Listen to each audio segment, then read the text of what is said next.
If you're dating for marriage, marriage refers to life with someone, waking up every day with someone, being with them every single day. Duh! Once it hits you, you just can't unsee it. The things you learn when you watch a moron. Now, just think about that. Hold that thought. I don't think people understand how important it is to choose the right person. This person could potentially be the father or mother of your kids. You will sleep in the same bed with this person every single day. You will wake up with this person every single day. Don't you want to make that person worth it? If you are in an early stage of relationship, even if it's been a year, I don't care, that's still pretty early, and you are having issues that feel they can't change, that is how you're going to live your life for the rest of your life. It should be illegal for women to give other women advice. You should be able to call the police. Okay, we'll send 5 units out there just to be safe. Okay, cool. Also, just keep in mind, attraction fades. Physical attraction fades. Have you ever had a friend, even friends with for a long time, and it gets really hard? There's a point in the friendship where it's just really hard and you guys are clashing a lot because you know each other so well. That is literally what marriage is. But you have to just choose to be with them. You have to choose it. So choose wisely. Choose a good person. I just really wanted to talk about this because I just heard my friend say this really briefly and it really got me thinking. Are you sure?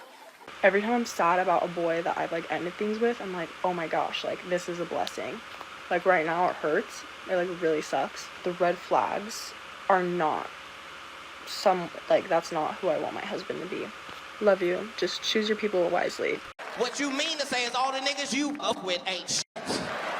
We know she's going after Long Stick Rick and Long John Ron, the 6'4" guys with the 6-packs. She had to end it with them because they haven't responded to a text in weeks. So did you really end it with them, or did they end it with you? Whatever you gotta tell yourself to sleep at night, hon.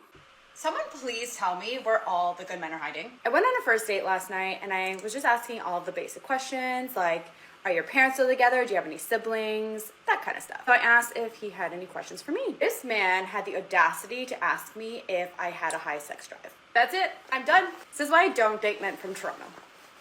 What? Why? You're part of the problem.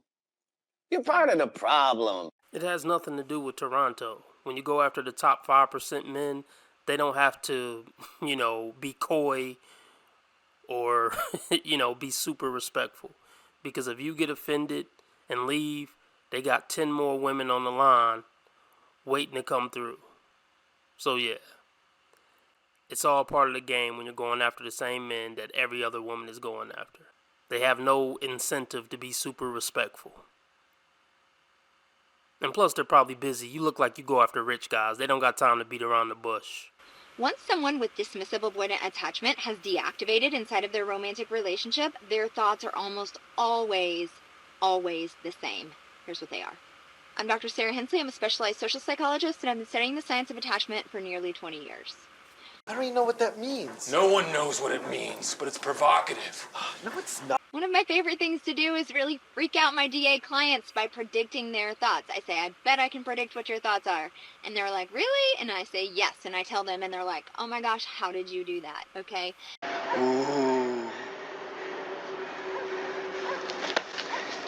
And it's not because I have psychic abilities. It's not. It's just because I've been studying attachment for so long, and the DA is the most consistent of all the attachment styles. They have the least amount of variability in their thoughts, emotions, and their behavior. So what are their deactivating thoughts? And these thoughts for the DA are so powerful because you have to remember they're working very hard to suppress their emotions and intellectualize everything. They're trying to stay up in their head. So their thoughts are so powerful when they start to pull away or what we call deactivate inside of a relationship. Look, I don't care. Be careful when going to therapy.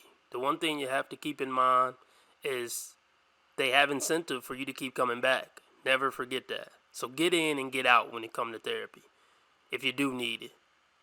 Don't let them trick you into staying in it for years. They're probably just milking your pockets at that point. Men, this is how to approach a woman so you can possibly get her number and maybe even go on a date. Okay, first thing you have to know is, yes, women are on the defense because we are getting so many attention all the time, whether it's staring at a gas station, catcalling, things like that just make us really tense and anxious. So that has just put a bad reputation, but you can easily get past that. First things first is if you see the woman, okay, you saw her once, look away, okay? Guys, you hold it too long sometimes, like staring too much, like, because you know you just want to like go talk to her, but you're getting too nervous, and Cocaine is a hell of a drug.